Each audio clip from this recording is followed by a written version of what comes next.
हम बात करने वाले हैं कि प्याज की फसल में कंद बढ़ाने का सही समय क्या होता है और प्याज की फसल में कंद बढ़ाने की अवस्था हमें कौन सी खाद कैसे और कितनी मात्रा में उपयोग करना चाहिए, जिससे कि प्याज की फसल में कम से कम बजट लगाकर भी प्याज की फसल अच्छी पैदावार ली जा सके और इसे लंबे समय तक स्टोर किया जा सके, उसमें सड़ने की समस्या बिल्कुल देखने को ना मिले।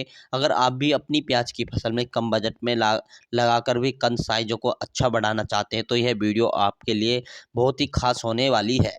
तो वीडियो को पूरा देखें। हम वीडियो में दी गई जानकारी अगर आपको सही अच्छी लगती है तो अपने ज़रूरतमंद किसान भाइयों को भी शेयर कर सकते हैं।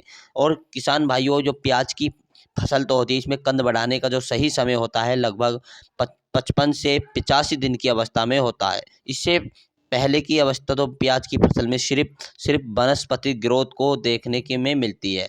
लेकिन अगर आप लोग 55 से 85 दिन की अवस्था में अपनी प्याज की फसल में सब कुछ देख रेख और अच्छे से मेजरमेंट करने के साथ साथ उपयोगी मात्रा में खाद का प्रबंध करते हैं तो प्याज की फसल में कंद का साइज बहुत ही तेज़ी से बढ़ते हुए देखने को मिलता है। साथ ही क्वालिटी भी बहुत अच्छी इम्प्रूव होती है, जिससे आप लोग अपनी प्याज की फसल में लंबे समय तक स्टोर कर सकते हैं। प्याज की फसल 55 से 85 दिन की अवस्था किस तरीके से देख रेख मेजरमेंट करने के साथ साथ कौन से खातों का प्रबंध करना चाहिए, वह इस प्रकार का। पहला, अगर आप लोगों प्याज की फसल 55 से 60 दिन की अवस्था, तो इस दौरान आप लोगों को अपनी प्याज की जो फसल होती है उसमें नाइट्रोजन का उपयोग करते हैं। लेकिन जब आपकी 55 से 60 दिन की फसल हो जाती है उसमें नाइट्रोजन का प्रयोग बिल्कुल भी नहीं करना है। तब जब तक नहीं करना है जब तक जो आपकी फसल हार्वेस्टिंग यानी तुड़ाई के समय तक नहीं हो जाए। प्याज की फसल में नाइट्रोजन उपलब्ध कराने के जो सही समय होता है वह पौधों की रोपाई के बाद जो पहली सिंचाई करते हैं उसके बाद से लेकर 40 दिन तक की अवस्था में आप लोग नाइट्रोजन और जिंक का प्रयोग कर सकते हैं। इसके बाद अगर अवस्था आप लोगों को नाइट्रोजन का प्रयोग करते हैं तो वो वनस्पति ग्रोथ तो होती है, वह लोगों को बहुत अच्छी देखने को नहीं मिल पाती। हरा भरा और स्वस्थ रहेगी, लेकिन उसके कंद का साइज अधिक तो होगा नाइट्रोजन लेकिन देने अच्छे से से कंदों का कंदों का साइज साइज नहीं अच्छा नहीं बढ़ेगा। होगा, यदि प्याज आप अच्छी नाइट्रोजन मोटी नहीं ज़्यादा होगी। देते तो रहेंगे तो उसमें आपको ये ध्यान यानी देखना कंदों है का कि कंदों साइज का अच्छे साइज से भी मोटे अच्छे नहीं से होगा। इंक्रीज नहीं होगा। दूसरी सिंचाई जब आप लोगों को प्याज की फसल 55 से 85 दिन की अवस्था में होती है तो इस समय प्याज की फसल कंद बढ़ाने की अवस्था होती है। तो इस दौरान आप लोगों को अपनी प्याज की फसल में समय समय पर हल्की सिंचाई करते रहना है। अगर आप लोग सिंचाई नहीं करते हैं तो खेत तो होती है मिट्टी अधिक जम जाती है, यदि कैंडी हो जाती है, मुलायम मिट्टी नहीं रहती है, तो उस समय आपको सिंचाई हल्की कर देनी चाहिए। हल्की सिंचाई हल्की नमी रहेगी तो प्याज का कंद अधिक जल्दी मोटा हो जाएगा, प्याज अधिक जल्दी निकलेगी। तो आपको ये ध्यान रखना है कि हल्की हल्की सिंचाई समय समय पर रहना चाहिए। मिट्टी सूखे नहीं, कतई सूख जाती है तो उसमें कंदों का साइज रुक जाता है। तो आपको ये बात भी ध्यान रखना चाहिए।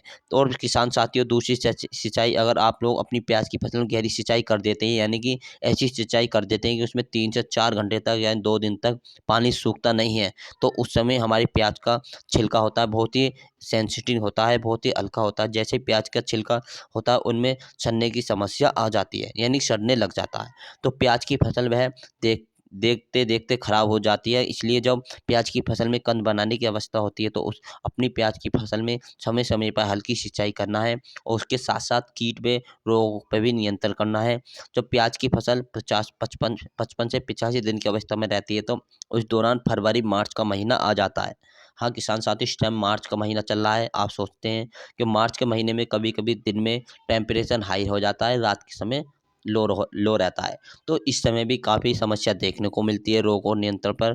आपको रात्रि के समय टेम्परेचर कम होने लगता है और दिन के समय ज़्यादा हो जाता है। तो प्याज की फसल को तरह तरह की समस्या देखने मिलती है, जैसे प्याज में आगे चल के पीलापन आ जाता है, थ्रेपेशन की समस्या आ जाती है, झुलसा आदि रोगों की समस्या देखने को मिलती है।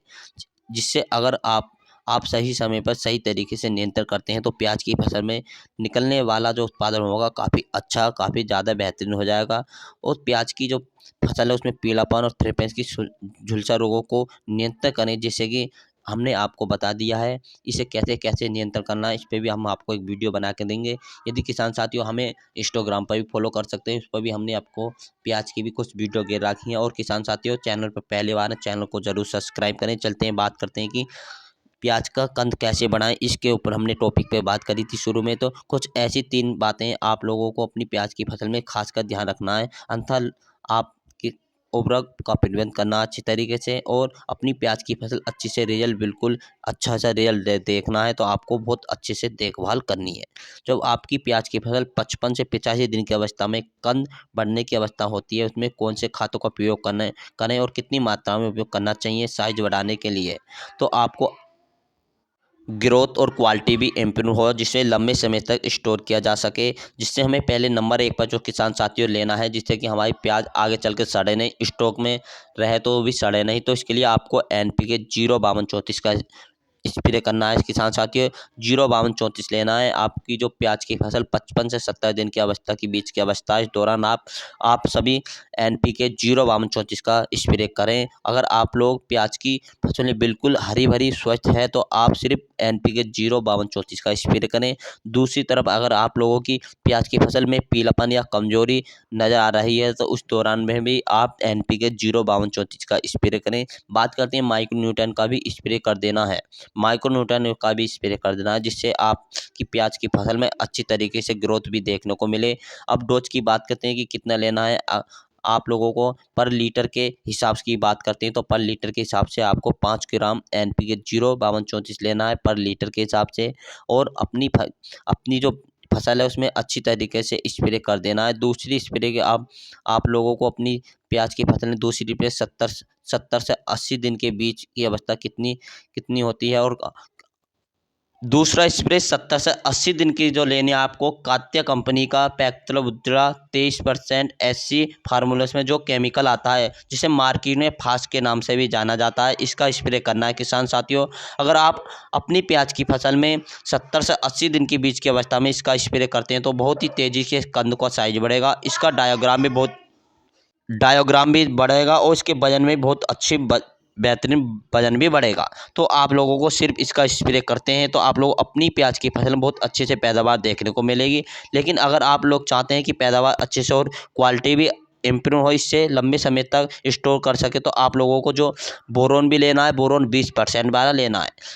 इसका स्प्रे करते समय छिलके को बहुत मजबूती बनाता है। डोज की बात करें तो पैक्लोबोडोल की जो मात्रा लेनी है आपको पर लीटर के हिसाब से 5 SC यानी 1 ग्राम पर लीटर लेनी है। 5 SC वाली का 1 ग्राम पर लीटर के हिसाब से लेनी है। बोरोन की दोनों की आपस में मिक्सर करके 70 से 80 दिन के बीच की अवस्था में आप लोग अपनी प्याज की फसल में अच्छे से स्प्रे कर सकते हैं, जिससे कि कंद की अच्छी तरीके से ग्रोथ देखने को मिले।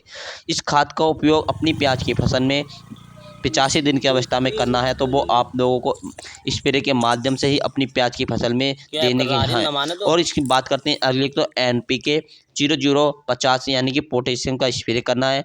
जब आप लोग अपनी प्याज की फसल लगभग तैयार हो चुकी है तो उस दौरान आप लोगों को अपनी प्याज की फसल में पोटेशियम का स्प्रे करें, जो कि छिलके होते हैं वो काफ़ी ज़्यादा मजबूत हो जाएंगे और प्याज की फसल में वजन भी बढ़ जाएगा। ऐसे में क्वालिटी भी इम्प्रूव होगी, जिससे दूर से भी इसमें चमक आ जाएगी। तो उस लंबे समय तक आसानी से स्टॉक करने के लिए, मार्केट के बेच करने के लिए, खासकर मुनाफा कमाने के लिए आपको NPK 050 डोज का स्प्रे करना है।